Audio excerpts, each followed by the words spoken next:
one's for the birds, this one's for the city. This one for the fans that bleed green with me. Push down to 95, to the right is the link. With a team pulling up, knowing that they getting beat. Exit Broad Street, right on Patterson. Xfinity Live, CPP, what's happening? Dub F Lie, stop by F1. Fly, Eagles fly, you hear the song getting sung? What team in the league is number one? Bird gang, yeah, I said it twice. You heard me say it once, now you sure you heard it right. No lies being told, yeah, it's all facts. It ain't me, Green or Kelly, we don't rock with that. Any given Sunday, we don't ever slack. Yeah, we got an SB, time to run it back. And even on the road, yeah, we taking over. All you see is sea of green, like you at the Nova. Care less about your squad, bro, it's only us. A cheesesteak tailgate, yeah, we good, bruh. Beer pong baptism, you already know. Con shot, tomato pie, bring 3 or 4. After every bird gang, you know where to be. 4th of Jawn, NBC, in the heart of Philly. About the birds, all about the birds. EROCK, Thunder, Hollywood, Heard, look up. Welcome to 4th and Jawn, episode 119, recording live from NBC Philly Studios, live in the heart of Wells Fargo Center. This is 4th and Jawn, and this is kind of like the off season for me now. Last week was kind of like the mourning period. We were trying to get over the fact that we took that L. But I mean, this is like the third round of the playoffs, and I'm kind of getting back to that feeling of, you know, we got to get back on the winning track. And a guy that knows a lot about winning is a guy by the name of Vince Lombardi. He's got a quote: "Winning is not a sometime thing; it's an all the time thing. You don't do the things right once in a while; you do them right all the time." And in terms of Philly, I think they're closer to a sometime thing versus a all the time thing. And if I'm Jeffrey Lurie at this moment, I'm looking at Howie Roseman and say it's a right now thing. It's imperative for Howie Roseman to get this team back on track. Obviously, it's a mixture of, some veterans that he's held on a little long, for guys like Jason Peters maybe. But there's a mixture of young players, some playmakers, some role players, but obviously a team that's been banged up. 13 guys going to the IR, 19 contracts expiring. Yeah, he's got work. I mean, he's really got to put in the work. Obviously, it's do or die. It's slam dunk. It's draft season. It's the off season. He's got to get his team right for things to happen. And you kind of look at it like he's got to fix the foundation. Like he's building it's a pretty nice house, but the foundation has been rocked a little bit. We need some fresh paint. The left side of the house is a little rickety. The right house, the maybe right blow side, out the wall in the kitchen. Fix the frames a little bit. But I think Howie Roseman has a great opportunity to really right the ship.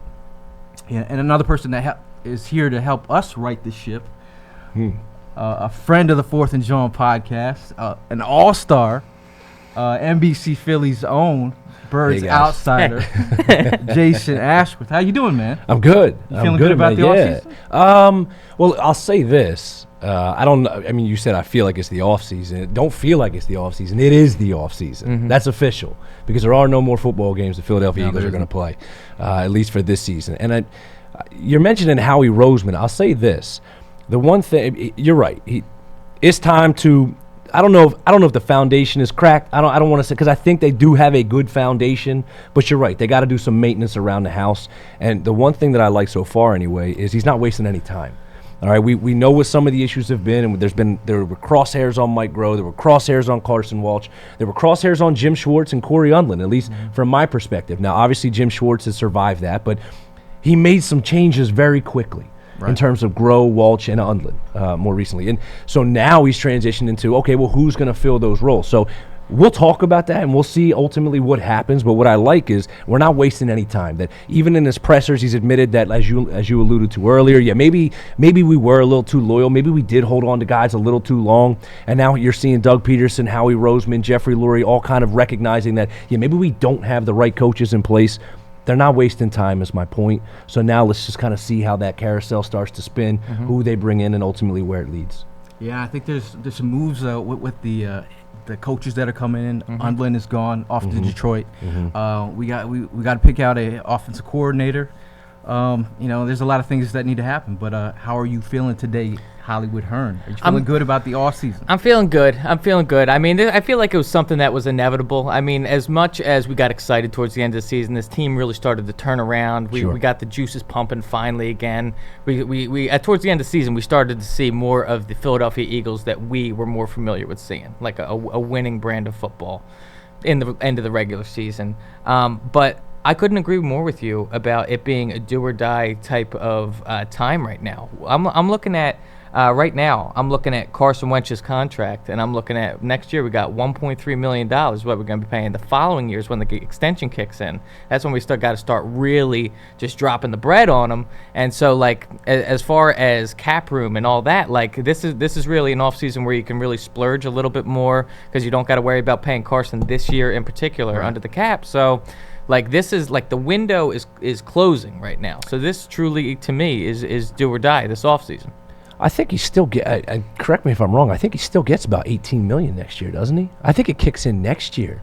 But to your point, regardless, it's still it's an off season, right? And if you have a franchise quarterback, we were talking about this the other day. If you have a franchise quarterback, it's win now mode, right? I don't care who you are. If you have labeled that guy your franchise quarterback and you're paying him like a franchise quarterback, you are in win now mode, and everybody's job is on the line. That's why it's the NFL. It's not for long, right?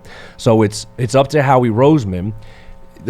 There is not one position that we could sit here and say, okay, well, that's the weak spot. Okay, well, that's their deficiency. Because admittedly, there are a lot of holes on this team, and it's up to Howie Roseman, having paid your quarterback, and it is a win-now team, to go out and fill that defensive back position. Find guys who can step in as safety. Address your linebacker situation. Make sure you've got depth on the offensive line.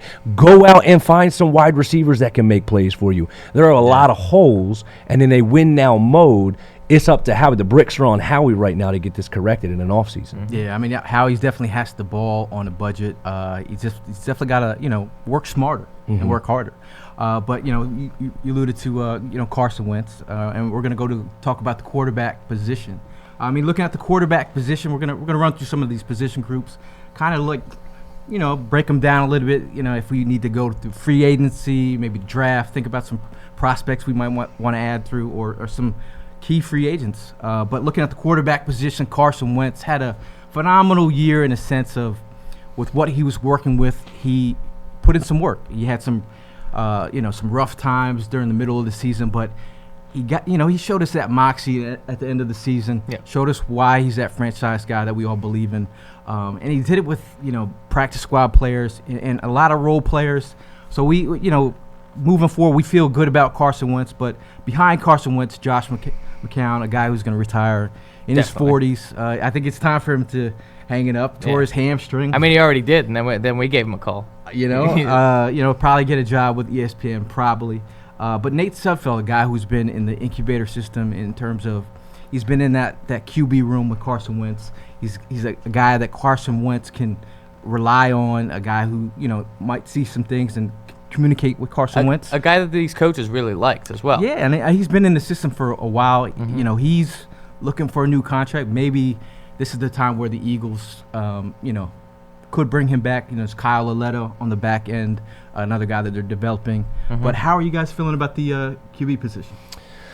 Well, I mean, the QB position, in terms of Carson, you're set, right? So we all understand you've got your franchise quarterback, and it's now about, okay, given Carson, whether we want to admit it or not, you have to be pretty confident who your backup is, because as Carson's shown over his career, you got to put a little bit of stock into a backup quarterback until Carson can prove that 16 is no sweat, right? So I like Josh McCown. I was good with Josh McCown, if nothing more than what he brought to the team, just from I don't want to call it a coaching standpoint, but he was just a voice in the locker room. He was a veteran in that locker room. He was able to get guys, these practice squad players from the receiver position, because remember, McCown was one of the guys working with these guys on a daily basis, on the practice squad. So what he was able to kind of get out of them, cultivate out of them, I personally would like to see Josh McCown in some form or fashion hang around this team.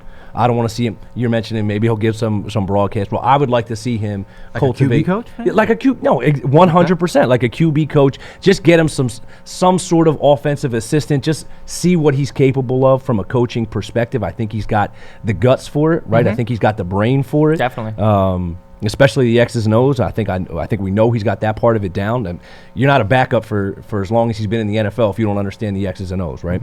So I would like to see from that regard, McCown hang on. Now, whether Sudfeld is in the plans or not, I think they put too much in him just to kind of let him go. We know the Eagles like to draft quarterbacks. I expect them to maybe in the later rounds, not a Thorson, right? We made that mistake, but I would expect them to, if they want to go down that path and try and groom a guy again, I wouldn't be surprised to see them invest another 5th or 6th rounder into a quarterback if he's there and it fits what they're trying to do.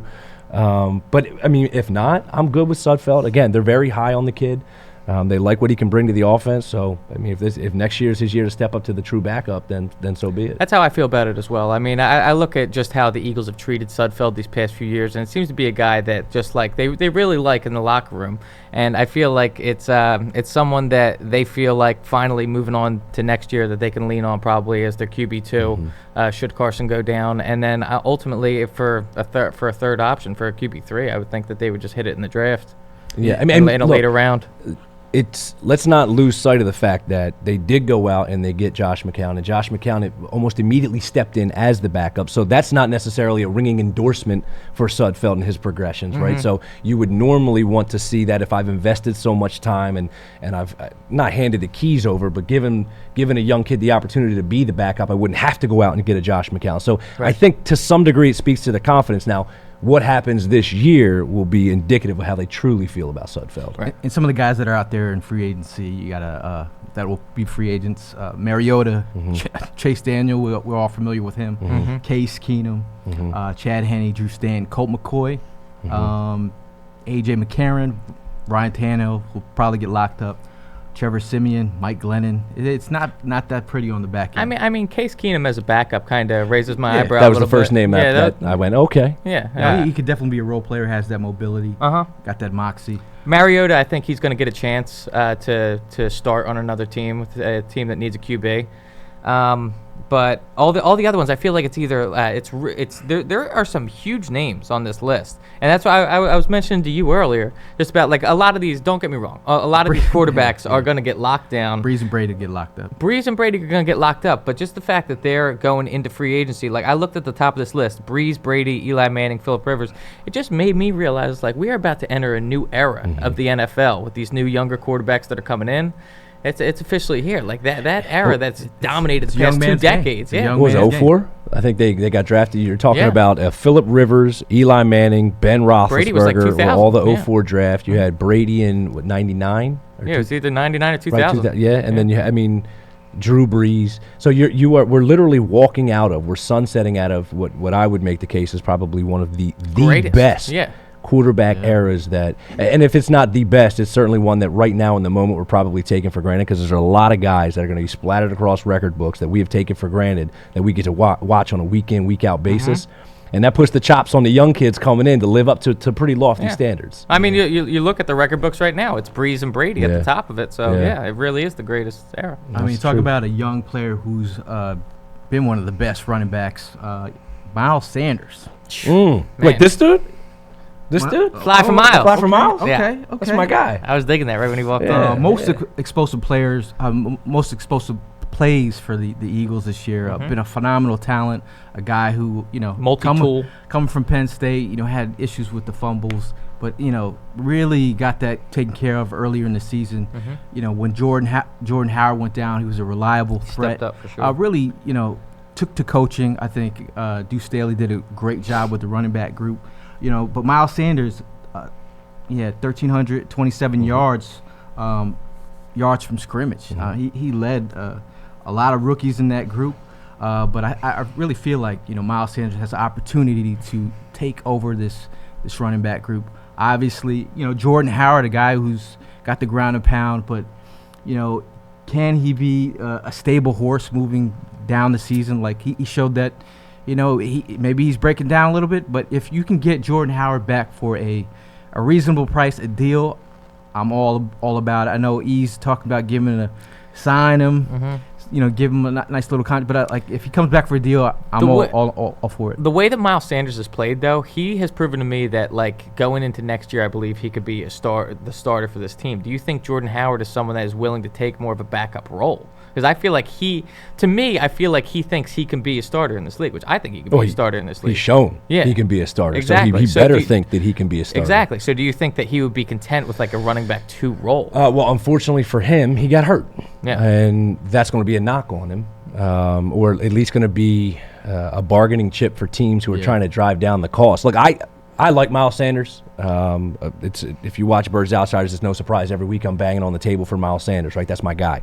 I'm not going to try to convince anybody that Miles Sanders is a guy that's going to run the rock 25 times a game. That's not, in my opinion, that's not necessarily a Miles Sanders, and that's not necessarily what Deuce Staley and the Eagles offense is built around, right? You're always going to have, unless they can go out and get that true thoroughbred in the backfield, they're going to be a running back by committee. So when I look at it, I say, yeah, okay, I want to feature Miles Sanders, but I still need that guy because Boston Scott is not that guy that's going to pick up 3rd and 1. He could, right? And so because he's bigger than that Darren Sproles role, but that's his role, right? He's that specialist on 3rd down that you get out in space and go make a play. He opens up that Darren Sproles playbook for you. So I think the Eagles still need to, whether it's Jordan Howard or not, they still need to go out and get that guy that when they need to run it 25 times between the tackle, when they do need to play ball control offense, when they do need to pick up 3rd and short, 4th and short, that they have that guy. I personally would love to bring back Jordan Howard. Same.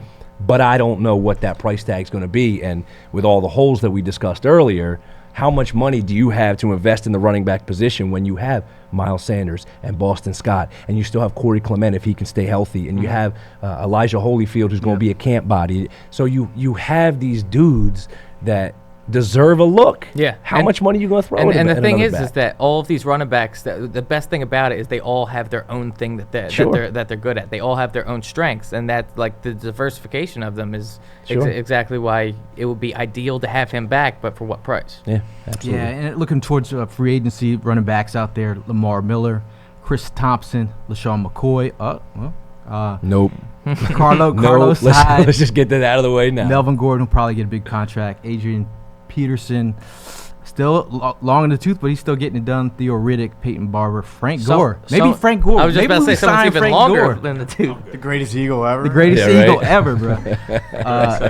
Derrick Henry. Kareem Hunt will be a free agent. No problems with him, right? Philadelphia will love it. Yeah. No big deal. We're not outspoken about that stuff. But I mean, you could also look to the draft in terms of finding late round prospects for running backs. But moving forward to the wide receiver position, obviously it was an eyesore this season.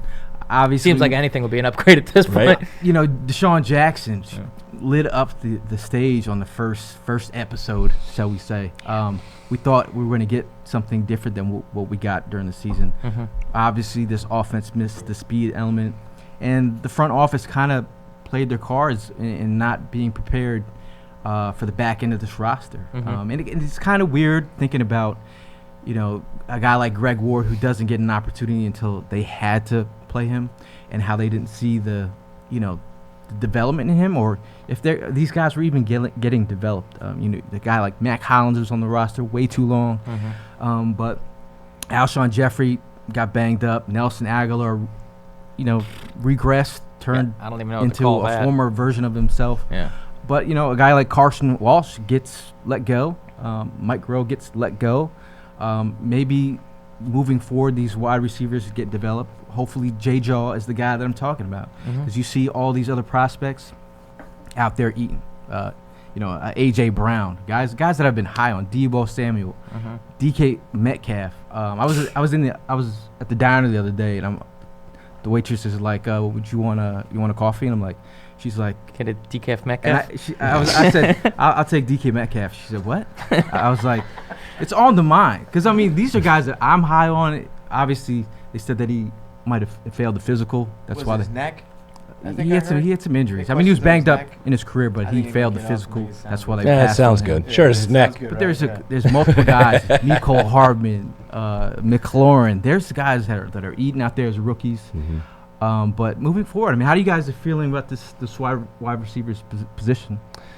Well, the position itself, you don't feel good about, right? The position as constituted right now, nobody in Philadelphia feels good about, and that's obvious, right? I think The biggest thing the Eagles can do, the best thing just first of all as a team that they can do, but specifically at the wide receiver position, is get healthy. Right? If you can get Deshaun Jackson back, I get it, long in the tooth, understood, but he's still one of the most dynamic playmakers in the NFL. He's still one of the fastest dudes out on the field and one of the best at tracking the long ball. So just getting Deshaun Jackson back will help.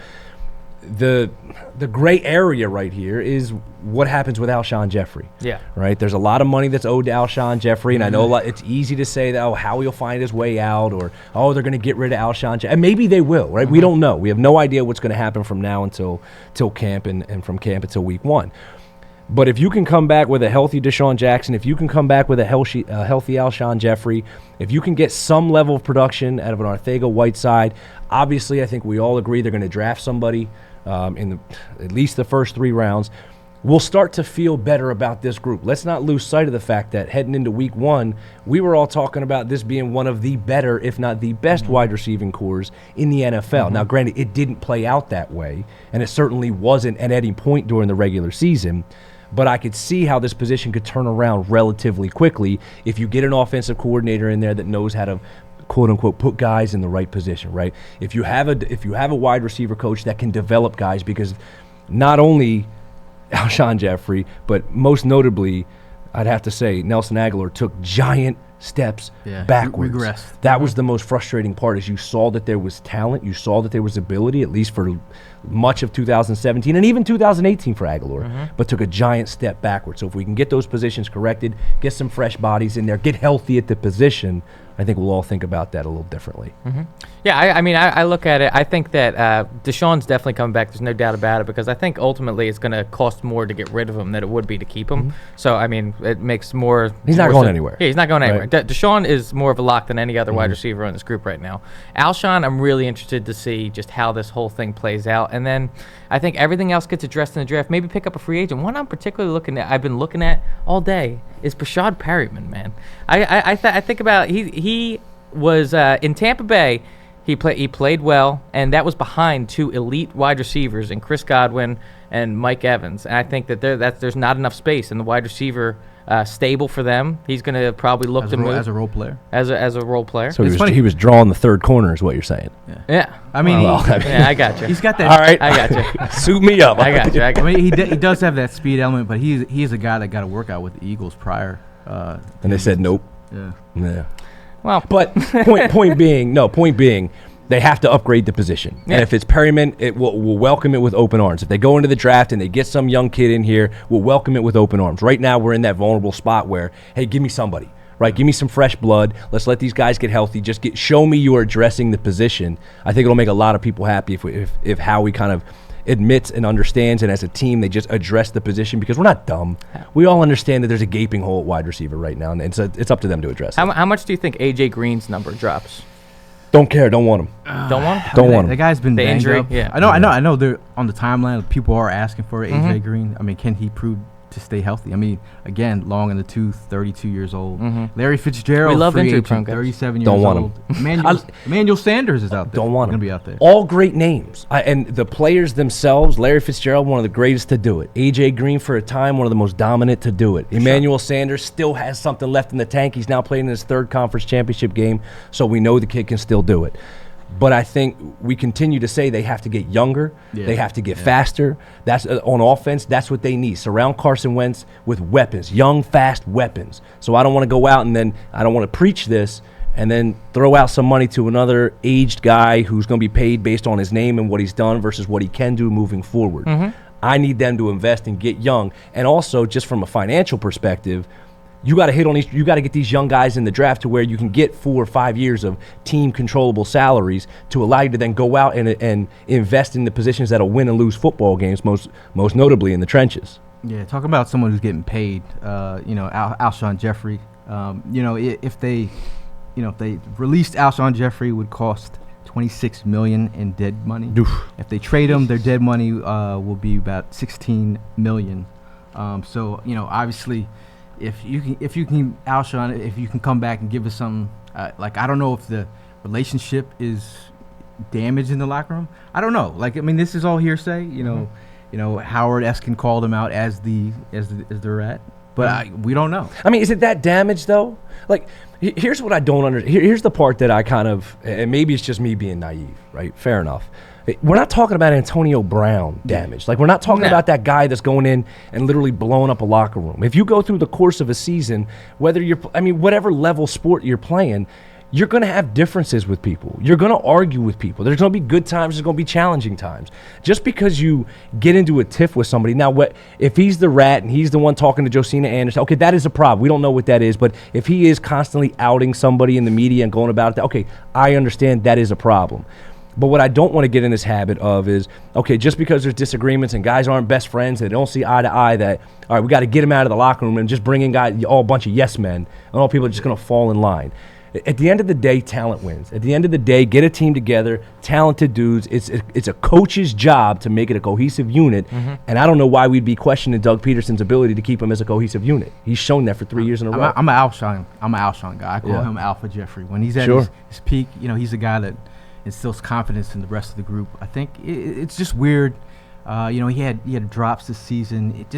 It wasn't an Alshon Jeffrey type season. He's banged up all year. Definitely dealing with injuries, and he definitely got worked within the media, the fans. Like, they were really coming at Alshon. Hopefully, for what he's getting paid, he did rework his contract. This is the reason why we're paying him this money now. He reworked his contract to give this team some flexibility. But looking at the back end of those wide receiver group, you had Robert Davis, Shelton Gibson, just guys, Deontay Burnett. Obviously, we thank them for all their help at the end of the season. Yeah. But they were fillers by the end of the season. But this draft class it's got some real talent. I think from the first to the second, Lamb and a Judy. I'm not sure you're going to be able to get those guys. Ruggs, but he's got some speed. Who else? Ruggs has a lot of speed. Chenault. I love Chenault. Yeah, from Colorado. I love Chenault. It'll be interesting to where they go. I mean, this is if you don't get a wide receiver in the first round, definitely second round. You can't skip on wide receivers this year. You got to get it right, Eagles. This is the draft to get a wide receiver. They will. I mean, I know we pointed to running back classes, right, where they're insanely deep, and we've sat here pre-draft and said, they'll get one. It's insanely deep. They'll get one. They come out with Donnell Pumphrey, right? So I get it, right? XFL Donnell Pumphrey. I know, right? I'm still angry at that dude. But you shouldn't be. But you shouldn't be anymore, because Boston Scott is everything Donnell Pumphrey was supposed to be and more. So I think, from that perspective, let it go. All right, let Donnell be Donnell. We got Byron Scott now. He'll fill that role. We're all good to go. I do have a Donnell Pumphrey autographed helmet at home. Was it kickstand now? Does it fit his head? It's a paperweight. a little miniature joint, if anyone wants it. That's full size. From the wide receiver position, I agree. Okay, so Judy's out of the mix because he'll go top 10. You got a guy like CeeDee Lamb, who I think is attractive enough that guys are going to jump on him. He'll be a top 20 pick. And then I think just because, look, once Ruggs gets to the combine, and he starts, I'm telling you, that dude's Deshaun Jackson 2.0. He is raw as hell. Don't get me wrong. That kid is raw, and that may scare some teams off. But once you get him shooting down on that 40 and they see what he clocks at, don't be surprised if this guy shoots up the board. So I'll even take Ruggs out of there and say the guys that are going to be sitting there around 21 are going to be your Higgins, your Chenault, as you mentioned. I really like Chenault. Jefferson out of LSU, which we saw last night. And so we're assuming they actually want to pull the trigger on a wide receiver round one. We don't know. Are we team move up if guys are in range? Yes, sir. If guys are in range. But then again, I am. Who's the guy that's in range, right? Because again, for all these issues we're talking about, and as deep as they are at wide receiver, do I want to then trade draft capital to move up and limit the number of picks I have to fill other team holes with team controllable contracts, right? So it better be the guy. And we know what happens in Philadelphia anyway, right? They're sitting there at 21. Let's just say Ruggs is on the board. All right, he's sitting there at 17. Eagles trade up to 17, and they take a defensive lineman, right? So that's what happens in Philadelphia anyway. So I don't get hype anymore when they trade up because it's usually not the guy I'm targeting. Just looking at the playoffs and looking at all these different teams that are excelling. Carson needs his guy, man. Like it's so imperative moving forward that Carson Wentz has that guy to grow with, a guy that looks up to Carson, not just as we have veterans coming here playing with Carson, but a guy he can grow with. But guys that he's been growing with and who have been excelling, this tight end group. The tight end position is pretty much locked up. We run a lot of 12 personnel as of late, and these tight ends have held us down. I mean, Zach Ertz has been a phenomenal talent, putting up the numbers, playing with broken ribs, really becoming a leader in the locker room, on and off the field. But Dallas Goedert, the guy I love, and a guy who he's been progressing. Yeah, sky's the limit on him. I think the players behind him, Richard Rodgers, Josh Perkins. You can bring other guys in to compete with them. But tight ends, loving the tight ends here. Yeah. I don't see any issue. Tight ends are good. Yeah. If you're going to run a 12 personnel, then I want 2 top 10 tight ends, and that's exactly what you have. And until they can go out and surround Carson with other viable playmakers on the outside, I know there's chatter about, all right, well, Zach Ertz is going to turn 30. Do we move Zach? No, I'm not playing that game because realistically right now, no, I get it. You're not the only. The Patriots come calling for a tight end, offer a first round. Are you giving up? No. Okay, again, and that's why I don't understand what people say, because on one hand we say, oh, the Eagles always botch their picks, which I disagree with, right? But they say the Eagles always botch their picks, so now you want to give up an All-Pro for a pick that we think they're gonna botch anyway, right? So for me, if I already have the All-Pro, I run a heavy 12 personnel. That's the offense that I'm dictating for Carson right now. Until I change that offense, until I can give him some outside weapons, until I do something different, give me 2 top 10 tight ends and away we go. And our tight end group working the seams with a outside speed element. It's necessary. It's incredible. Like if we just never got to see that part. Deshaun Jackson opening up the field. I got other guy that we kind of forgot to mention, Robbie Anderson. I mean, are we? I'm okay I'm with not that. turned off by him. Yeah, I'm okay. Yeah. You don't the arrests don't bother you? The what? The arrests. No. Okay. No. Can he stretch the field? He's a Temple guy. Can he stretch the field? Can he get in the end zone? That's another part of, like, at this point in time, we are so hungry for talent. Like, we'll forget some things. I mean, people have been crying for Antonio Brown. Like, have you seen the timeline?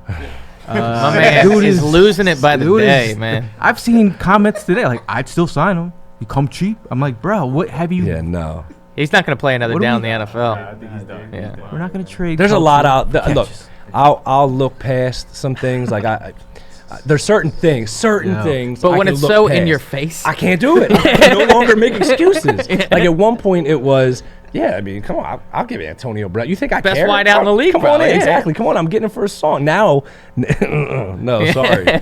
No, you can. You thought Alshon Jeffrey was a locker room problem, right? Yeah. I mean, at this point, it is what it is, right? And he's obviously jumped off the deep end. So, but my man just keeps doubling down hard every day. Hard. He's doubling down. Right? He don't give a darn. I think Carl Banks called him out. He's like, is nobody watching? What's going on? His agents, his people. His Dude, agent must hate I always him. say my response is like, dude had a It's blonde Rosenhaus, mustache. right? Huh? It's Rosenhaus. He told you. Oh, yeah, He told you months ago when he had a blonde mustache. Oh yes, Yeah. right. He too. told you. No, but so where I was going with that, my point is, look, there's a lot of things that we'll forgive, right? When there's a player that you want that can go out and make plays, there's a lot of things that we'll forgive. Right. You're talking about Robbie Anderson and the arrests. When it gets to domestic violence, stuff like that, I don't like to play with all that kind of stuff, and I understand the sensitivity to it. But at the end of the day, I'm not talking about domestic violence. I'm just talking about whether they have a sketchy record or whether they got arrested for things that are not domestic violence. I mean, I'm willing to give guys second shots because at the end of the day, it's a business. And at the end of the day, you may dislike the guy now, but then I'm telling you, it's just the way it works in Philadelphia. He gets in the end zone, and we start forgiving real quick. We start loosening up real quick, and I'll harken back to Michael Vick. Nobody wanted, not nobody, but a lot of people didn't want Michael Vick in this city. And the minute that dude started running around, putting up points, giving you 50 fantasy points on a Sunday, everyone started 69. easing up real quick on Michael Vick, and he made football exciting. So for that reason, I tend to loosen up a little bit when it comes to guys like that. Yeah. And, we're talking about exciting. No one's really excited about talking about offensive linemen sometimes. Are you guys excited about talking about? It's where you win football games. How about I that Jack like him. Conklin available? I mean, I'm really talking about Andre Dillard getting that opportunity to shine. Obviously, Jason Peters, for what it's worth. I mean, he's been a phenomenal guy here. When he's Yoda's done. You're officially retiring Yoda. Yeah. It's time. It's time to move on. I think the money that we For sure. if been paying him the last couple of years. You got to put that elsewhere. You think he does get signed?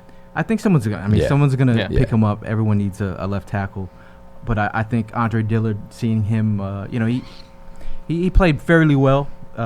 He was put in some certain situations like, he had Not at right tackle. he throws right in the game, and then they tried to move him at right tackle. That really That didn't work out well. But I think he's going to give us something. Lane Johnson, obviously he's been phenomenal over the years, definitely holding down that right side. But hopefully, Jason Kelsey, a guy who's been all pro, a guy who's been a leader in the locker room. Hopefully he doesn't retire. Isaac Sumala, could you be your backup plan? Gives you that left guard, center versatility. Yeah, he could also play right tackle. But also Matt Pryor did a phenomenal job stepping up with Brandon Brooks going down. Yep, for sure. Speaking of Brandon Brooks, a guy who another year where he's had another injury at the end of the season, but Brandon Brooks, all pro guard in my book, a guy who's been nothing but awesome over the last couple of years. Moving forward, are we feeling good about this offensive line group? Don't be surprised, and I'm not telling. I'll even say it for the first round. Don't be surprised when the Eagles take an offensive lineman a lot higher than we think that they're going to, because not only do you have the Jason Kelsey question, and even if Jason Kelsey does decide, hey, I'm coming back for another year, that's a position that you're going to have to address. You can talk about Jason Peters, and let's say Jason Peters was 70% of the Jason Peters we're used to this year. That's still a damn good left tackle, right? So he's going to get a job elsewhere, but you've already invested in your future left tackle in Dillard, so he'll get the spot. A big piece that they're going to wind up missing, because I think a team's going to give the bag to, is Vitae. Yeah. Right, Big V is going to get some money, and Big V has bailed out this team year after year. Okay, so maybe he's not a dominant right tackle. But he's versatile. He's versatile. His ability to play right tackle, kicking at right guard, get some reps where they need him to along the line. If a team goes out and offers him starter-type money, he'll take it. Okay, we need depth. I think the challenge for the Eagles, because over the last few years anyway, they've had a good offensive line, and they need to maintain that. You win and lose football games in the trenches, and we could talk about wide receivers and the sexy positions all we want. They have a great offensive line. They've got all pros across that line. That right side of the line between Jason Kelsey and Brandon Brooks and Lane Johnson is one of the best right sides in football. Yeah. But there's not a lot of depth if you start talking about losing Big V, if now Dillard is no longer depth and he's thrust into the starting role. So, I mean, who you talk about? Herbig? Right? Is Nate Herbig? He's your backup center, I guess. You'll have Suopeta. Yeah, well, so he's actually not a bad name, and we have Mailata, and we'll see what Mailata actually turns into. But he's actually a good name, freakish athletic. But we'll see if he can actually do it on Sundays. I mean, and Jordan Mailata had this funny quote. He said, "I'm very comfortable on the left, but the right side was very hard when asked to, how playing on the right." He said, when talking about playing on the left side, it's like wiping your backside with your other hand. It's not going to be clean, but it gets the job done. Jordan Mailata said this? Jordan Mailata. That's a wise man That's basically right what Dillard said too, right? Though. Yeah, he's talking In about essence? writing with the left hand. Yeah. Boys and girls, try that tonight. But not wiping your bum. I mean, from down under. I mean, come on. It's kind of weird, The Jordan. toilet bowl does go the other way down there, right? Yeah, it's in reverse. Hey, whatever you got to do you. Mailata. He can play the guitar, though. I'll give him that. It's not even the guitar. What is it? It's the The banjo, ukulele. No, it's not a band. What is it? What are they called? Huh? It's not a ukulele. Ukulele? Is that what it is? Yeah. I don't know. He's got the voice of an angel. He's multi-talented. That's what I know. Whatever the thing. He's got great voice, Sounds good in the showers. mean- Not that I know. I'm just saying. I mean, moving across the other side of the line, the defensive line, obviously we're going to start with Fletcher Cox, a guy who's an interior disruption like crazy.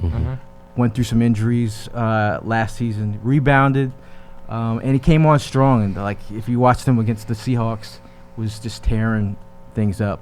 A guy, Brandon Brooks, had a decent season. Had a really good season. A lot of people were questioning him getting that contract prior, but he came out and showed out. Did a phenomenal job.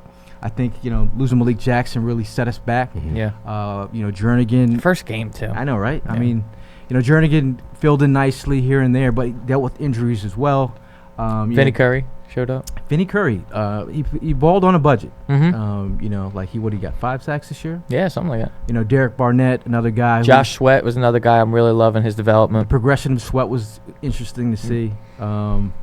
Who else? Barnett is like. Barnett's playing well, but I feel like not up to the potential that we were hoping he was going to be. Yeah. Sounds like you got a boo in the chamber. I might have a boo in the chamber. Dude, it's not that I have a boo in the chamber. I'm just dying for a double-digit sack guy again, man. Like I just want to somewhere, right? Can I E's just get probably one? somewhere Can I get one? booing right now. Right? What was that? I said E is probably somewhere booing right now. Oh, he's got it cocked and loaded right now. I just think I think I think he'll get there. It took a little time for for Brandon Graham to get there. Yeah, sometimes it's like that functional strength. Like when you get, if you look at Brandon Graham versus now, like that dude is like a man now. Like We got dad strength. He's got that. You got old man strength. Somehow you're just still stronger than me, Dad. How's this possible? You got a cane. Why are you stronger than me still? Yeah. Right? My dad doesn't have a cane. Jernard Avery, a guy that they gave a fourth round pick. Obviously, they said that they're looking forward to see what he does next year. Mm-hmm. Giving up a fourth round pick, I wasn't buying that one. Mm-hmm. Ridgeway, another guy I like. Hassan Ridgeway. Yeah. He had an injury as well. I think if you can get Hassan back for a reasonable deal, Jernigan might cost you a little bit more. Mm-hmm. See, I don't think so. I think that's the guy they target, personally anyway, because look, they're going to have, in my opinion, I think they need to talk to Fletcher about restructure, right? Save the team a couple bucks. I think he's getting like $23 million on the cap this year, which is, look, that's an insane number, especially when you have as many holes and issues as they do have. What's that, like $4 million a sack? Right? Right? So, but bottom line is he is the most disruptive guy on that defensive line, and when he is healthy and when he is Fletcher Cox, there's very few offensive lines that are prepared to deal with that, right? So what they need to do, we saw how different this defensive line was and that defense as a whole was when they got Timmy Jernigan healthy, when they got Timmy Jernigan back. Because Timmy Jernigan is more of your run stuffing type. He's not necessarily the guy that's going to put pressure on the quarterback, but he's a guy that's going to own that defensive line, and he's going to make sure that from a run stopping perspective, they're sound. So I think that he's a guy that nobody's backing up the Brinks truck because of his injuries. Nobody's going to back up the Brinks truck to get Timmy Jernigan. So I think the Eagles are in position to lock him up on a smaller, maybe a 2-3 year contract, probably a 3-year contract. Give him a little bit of money, but not that much money to where it's going to be team or cost prohibitive. But you're right. At the end of the day, if they're not getting anybody outside the edge, if they're not putting pressure on a quarterback, and I know a lot of the pressure in today's game comes from the tackle position. They're getting rid of the ball quickly, but whether it's Graham, whether it's Barnett, whether it's Sweat, I don't care who, you still need to be able to get pressure from your outsides. You still need to be able to force and move a pocket. I mean, we see this against as mobile as quarterbacks are right now. And all your pressure can't come just from up the middle. All your pressure can't come just from the outsides. And you need to be able to contain as well. Correct. You got to have the speed to contain. Correct. Right. So I think you'll see that they need to go out, and I'm not saying that'll necessarily be through the draft, but I'd like to see him lock up a Timmy Jernigan, getting Malik Jackson back, who will be your tackle, who can pressure the quarterback from up the middle. Getting guys like that back will help, but it's necessary because I'm a big believer in winning in the trenches. Are we thinking about getting any veteran defensive ends out there on the market? I I like Ngakoue. Sue cheap. Don't. I mean, he made 9.2 last year. 9.2. I'll take Jernigan over him, believe it or not, just for familiarity, a little cheaper. We've already known that he'll succeed with Fletcher Cox. What about Janavian Clowney? So he's That's the name beloved. that I yes, looked at. yes. Here's another thing. Okay. Because Talk to me. He I've can't said hurt it, us if and he's on our side. See, and I've taken so much heat for this because I personally think it was a penalty. Okay, it was a hit. It was a penalty on Carson. I get it. I guess a penalty. I get it. But I don't think it was a dirty hit. And I get destroyed because I don't think that there was malicious intent. I don't think it was he was going after Carson Wentz saying, I'm going to purposely hit you in the head and give you a concussion. I think it was a football play where you have a freakish athlete and they are going at each other 100 miles an hour, and it's playoff football, and it's my job in playoff football in these big moments to drive you in the ground, dislodge the football, hurt you. Not injure you, hurt you. As every defensive lineman is taught to do when you have a shot at the quarterback, you take it. You make him remember your name. I think that's what Clowney was doing. I think Prime wants to give you a dirty hit right now. That's fine. That's okay. And I would have earned that by now, right? I would have earned that. But my point is, so for all the people out there who are bad-mouthing Clowney, for all the people that are out there calling him a dirty player, and this kind of goes to my Michael Vick comment, get him in an Eagles uniform and watch how much people love that dude. Yeah. Get him in an Eagles uniform. Watch him run sideline to sideline. Watch him play in the backfield. Watch him run stuff the way that he does. People will love Clowney if he's in the Eagles uniform. I mean, I agree with you. I mean, hey, bring him on. Right? But That's he dirty also hit. I mean, I'm on SpotTrack.com, and the market value, the average annual salary for Clowney would be $20 million. Can't 6 do it. years, $120 Can't do it. million. Can't do it. But someone like Ziggy Ansah? I go after Zig. I'm telling you, Ngakoue out of Jacksonville. Yeah, That's a dude who's a speed rusher. He's not going to be a guy who. So his MO is he can't stop the run. He'll be a liability when it comes to run. But he'll get after the quarterback. And how many times do we look at whether it be Brandon Graham or Barnett, and we look at somebody from the edge and we say, make a play, go hit the quarterback. Somebody please disrupt the backfield. Malik Jackson is selling the whole ambiance in this Eagles locker room. Like, Sure. It's not like in Jacksonville. They play. Football is football in Philadelphia. It's not like Jacksonville. Jacksonville's they're just poorly run. They just are. It just is what it is. They're poorly run. Yeah. I just don't like a lot of the moves that they've made. I don't like just from top to bottom. I think there's a reason a lot of players, Jalen Ramsey, and even Malik Jackson. We'll see what Ngakoue does. There's a reason a lot of those players want to walk out of Jacksonville. Yeah. And I'm moving forward to the linebacker position.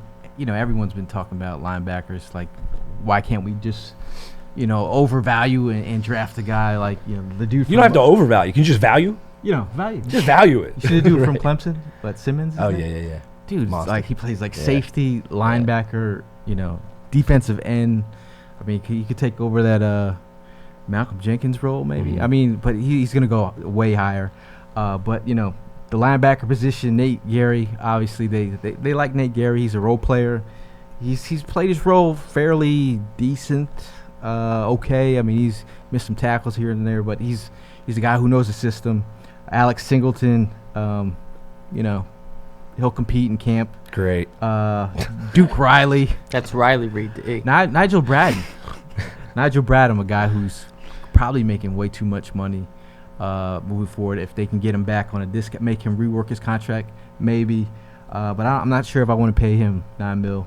No. Come He's back. another guy that regressed. I remember in 17, he was. I mean, you looked at him and He's said, all over the field. This dude's a stud. He's like, A sure tackler. He was in every play. He was Favorite game laying the was against wood. Carolina. I was there on the field. I was on the field in Carolina. I got to watch, and that's the exact game that keeps popping into my head every time because I remember watching him up close and personal and just saying, that dude's a football player. He is all over the place, and he's bringing heat. He's laying the wood. And and a little, just year after year, just a step backwards and then a step backwards. And it was just put on display, even with Seattle, where he had Russell Wilson dead to rights. Dead to rights on third down. And he gets okey doke. Now, look, Russell Wilson, okey dokes a lot of dudes. But in today's NFL, where that is the type of quarterback you're going to face week in and week out, you need athletic linebackers. You need sideline to sideline linebackers that can also bring the thump once in a while. So that's the new age linebacker. That's the new breed of linebacker that the Eagles don't have. and even for the price, I mean, T.J. Edwards, undrafted free agent, really gave you something. Was a solid player in the run game. He's a cerebral player out of Wisconsin. Mm-hmm. I think he played fairly well as an undrafted free agent. Kamu Grugier-Hill, he dealt with some injuries here and there, but I think he's a guy that they could bring back as well. Mm-hmm. How you guys feeling about linebacker group? Needs work. Needs work? work for sure.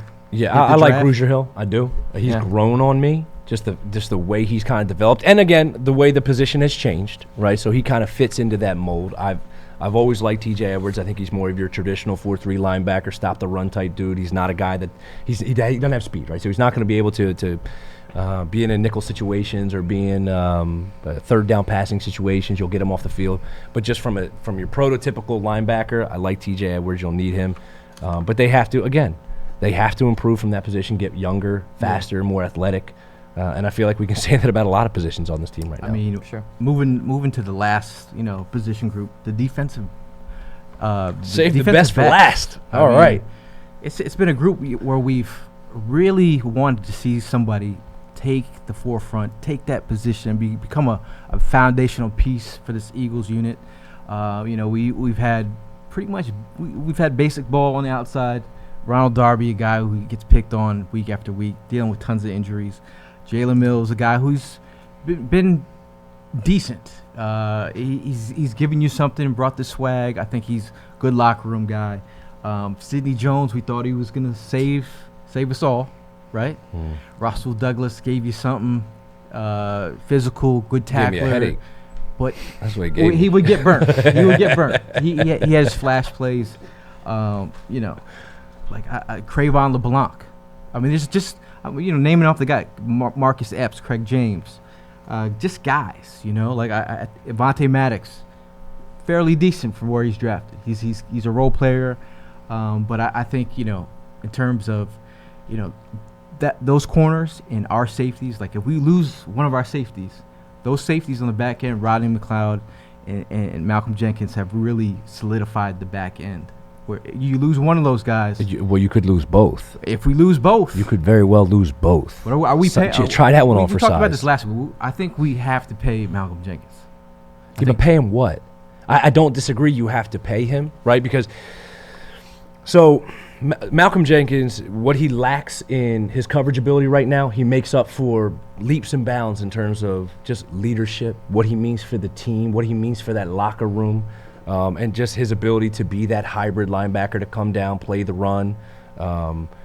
But if Malcolm Jenkins, and I love Malcolm Jenkins, I appreciate Malcolm Jenkins. For me, he's, at least in this era of football, he's been one of the most fun Eagles to watch. Obviously, the Super Bowl helps, but I mean, outside of Brian Dawkins, we all look at Malcolm Jenkins and we say, it's a damn good safety. Like, we're watching a really, really good safety. But I'm not paying him top 5 safety money right now. I'm just not doing it because at the age that he is, and let Malcolm walk. I'm not saying I let him walk. I'll give him some money. Okay. Like, here, you want a chunk of change? Fine. I'm not going to give you top 5 money because I don't want the years of that contract. I don't want the total value of that contract. But I got to find a way to keep Malcolm Jenkins in an Eagles uniform. So somewhere there's that compromise. Do you think, though, that considering like how he has handled this whole contract problem, do you think he's willing to take less than top 5 money? Well, that's what we don't know. And he has kept his mouth shut for the most part, right? He's let people know, like I want more money, but he hasn't done it in the wrong way, right? He's kept everything in house, and I'm going to speak my mind. But now it's football time, and we're gonna talk about contracts later. But now's that time. But that's another valuable asset to have a guy that is a more team guy, and he's not causing ripples in the locker room. But he's also he is a team guy, but Malcolm Jenkins is a business of one. That's the way it is in the NFL, and that's fine. He has to look out for Malcolm Jenkins. For sure. And he only has so many years left in this league, and he's playing, at a relatively high level still. Granted, I don't think he's worth top 5 money right now, and that's unfortunate because for many years he was, but he wasn't getting paid that way. Yeah. But, I mean, Malcolm Jenkins has to take care of Malcolm Jenkins. And it's up to the Eagles in terms of... I'm paying that, man. If you ask me, I'm paying that, man. I'm giving him a raise. Yeah, you can give him some cheese. I get it. I'm giving a raise. Give him a raise. Fine. It's just, what is that raise? Right? And at what point do we say enough is enough? Yeah. Well, I mean, you look at free agency and take care of your chickens. Take care of your chickens. Come on, and your mentals. Yeah. I mean, our mentals right now. Lynch right our there. mentals are a little crazy right now because we're not in the playoffs. But we're in closing. The playoffs. Yeah. It's hard to talk about the playoffs. When We laughed at Prime. We laughed. You guys did laugh at We it. laughed. What? About him picking Tennessee to go to the Super Bowl. Oh, he did. Yeah. We did laugh at you. Yeah. You're a smart man. That's all. I mean, the Titans and the Chiefs are playing. I mean, that's a Uncle Andy is like. Are we rooting for Uncle Andy? I have no bad bones. I am Andy. rooting for Uncle Andy. I really am, but Yeah. Yeah. We can pop up now. Pop up. Yeah. Okay. I mean, some people are like, I'm a Eagle fan. I'm forced to root for Uncle Andy. I'm like, no, yeah. I mean, I forced You to, but should. If I you're an think Eagle would fan, want you him to should. win. Yeah. Yeah. Like, why wouldn't you? So who around the table? Who are we picking? Titans and Chiefs. Titans. Whoever the underdog is, that's how I do. Derrick Henry is a freight train right now, Right. man. That's just the one thing I'm thinking about. How do you win in the postseason? Spencer says no. He's Defense going or run the Chiefs. football? Yeah, run the football. Spencer says no. I got the Chiefs. I don't want to live in a world where Ryan Tannehill. Well, he's probably still going to get $100 million contract, but I don't want to Throw live in that 86 world. yards in the AFC Championship game. I gotta go $100 million Chiefs. contract Gotta go out of Chiefs. it. I wouldn't mind. What do you got? I think it's going to be. I think it's going to be a close game, but I think the Chiefs are going to come out on top. I got the Chiefs. I'll take the Chiefs just because I want a State Farm Super Bowl. Yeah. I want Aaron Rodgers and Patrick Mahomes. That's a great State Farm And I commercial. guarantee you that State Farm guy's going to be. Oh, he's ready. He's ready for it. Yeah, my In homies. the NFC Championship game here, we have a team that we beat in the Green Bay Packers. Could have been us. Could have been there. Only team that beat them at home this year. You know what I'm saying? Against the 49ers. I mean, how are we feeling about this game here? 49ers are healthy. 49ers remind me a lot of the 17 Eagles, just the way That's they play, I was about the to way say they're that. built. I was about to say that. I don't believe in Jimmy Garoppolo the way the way some people do. For me, for my taste in a quarterback, right? But that's not how they win football games. They don't ask Jimmy Garoppolo to go out and win the football games. They have a guy, Mike McDaniel, who we didn't get into, who's their run game coordinator, who I think is not that I think, I'm being told, really is one of the brightest offensive minds in the game right now. So put that name in your back pocket, maybe not for next year, but the year after. Mike McDaniel has that running game just humming. And again, that's how you win in the postseason. So I think I like San Francisco in the game, but I mean, Aaron Rodgers is different. I mean, come on. It's tough for me to, in that moment, go against Aaron Rodgers, but it's at home. You have a healthy, strong San Fran team. It'll be a good game. I want to see, regardless, it'll be a good game. It's a hard one to pick. I like the 49ers do have that it factor that reminds me of the Eagles of 2017. You just see it on the field, and it's translating into W's. Does Aaron Rodgers, discount, double check, just come out of nowhere and just take over the game? It's possible. But I think the 49ers have a solid defense, that front four. I don't know. Yeah. All around, I think that the 49ers are going to win this game. I just look at the rosters. I think, from my own opinion, I think the 49ers got a better roster than Green Bay. Yeah, well, they do. Yeah, they do. I'll tell you this: if Green Bay comes out and puts some points on the board, it's going to be tricky for San Fran. And you could say this about Tennessee and Kansas City too. If Kansas City comes out and puts points on the board, it's going to be hard for Tennessee to keep up. That's not how they're built.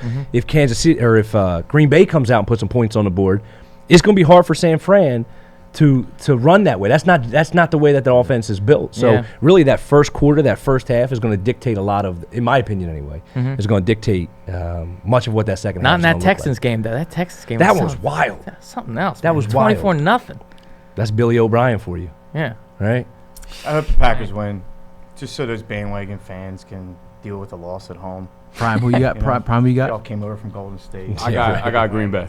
Okay. Yeah, I like Green Bay. Can I just say that I enjoy the fact that maybe it's me because I'm old, but I enjoy the fact of seeing Green Bay versus San Fran in an NFC Championship game. There's just something nostalgic about that type of matchup in an NFC Championship game. I had that flashback, but then I realized it wasn't the same stadium, so I was like, Hey, it was Candlestick. Yeah, Yeah. exactly. I was like, it's all right. Yeah, you guys are old. Yeah, thanks. No big deal. Dude, it's already past my bedtime. Right? I'm sitting here waiting for you to wrap it up so I can go take a nap. I got a long drive home. It up, B. Wrap that gavel up. Unfortunately for us, Eagle fans, we're not in the playoffs. So, There's always next year. Enjoy the NFL games. I mean, there's been a lot of great games out there, but obviously we'll see you guys next week, same time, same channel, and at the end of the day, it's go Birds. Go Birds. Always is.